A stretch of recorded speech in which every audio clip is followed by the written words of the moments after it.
Hello guys, welcome back to my YouTube channel. ഇതൊരു Shivaratri special വ്ളോഗായിരുന്നു. പക്ഷേ ഇത് എഡിറ്റ് ചെയ്തൊന്ന് കംപ്ലീറ്റ് ചെയ്യാൻ വേണ്ടി എനിക്ക് കുറച്ചൊന്ന് ഡിലേ ആയി. ഞാൻ കുറച്ച് ബിസി ആയിരുന്നു. നമ്മൾ രാവിലെ ഏകദേശം ഒരു 10:30 ആയപ്പോഴാണ് അവിടെ എത്തിയത്. നമ്മൾ മെയിനായിട്ട് പോയത് സോപാനം പാടാനൊരു ചാൻസ് കിട്ടിയാൽ മിസ്സാക്കാതെ പാടാൻ വേണ്ടിയിട്ടായിരുന്നു. പിന്നെ നമ്മൾ തൊഴുതിട്ട് നേരെ കൊട്ടുകാരുടെ അടുത്തേക്ക് പോയി. അവരെ നമ്മളുടെ സ്വന്തം ആളാണല്ലോ. ഇവരൊക്കെയാണ് ഹേമന്തിൻ്റെ കൂടെ കൊട്ടണത്. അപ്പോൾ ജസ്റ്റ് അവരുടെ അടുത്ത് പോയി കുറച്ച് നേരം കമ്പനി അടിച്ചിരുന്നു. കലശം ഇപ്പം തുടങ്ങില്ല എന്ന് ഉറപ്പ് വരുത്തിയതിന് ശേഷം നൈസായിട്ട് ഞങ്ങൾ വീട്ടിലോട്ട് വന്നു. പിന്നെ മിഹാൻ എടുത്തിട്ട് നേരെ അമ്പലത്തിൽ പോയി. ഇപ്പം നമ്മൾ കണ്ടുകൊണ്ടിരിക്കുന്ന അമ്പലത്തിൻ്റെ അകത്ത് നിന്ന് മിഹാൻ കാണിക്കുന്ന കുറച്ച് വേഷം കിട്ടാണ്.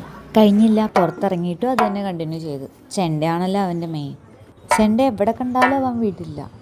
അമ്പലത്തിലുള്ള അവൻ്റെ നടത്തമൊക്കെ കണ്ടാൽ തോന്നുന്നു അവനാണ് അവിടുത്തെ കാറിന് വരുന്നത്. അപ്പോഴേക്കും കലശം തുടങ്ങാനുള്ള ടൈമായിരുന്നു. ഇവരൊക്കെ എൻ്റെ കുട്ടി ഫാൻസാണ്. എനിക്കിവരൊക്കെ അറിയാവുന്നതാണ്. ഇതാണ് ആര്യൽ, ഇത് ആദിൽ, പിന്നെ ഇവനാണ് ആഷിൽ.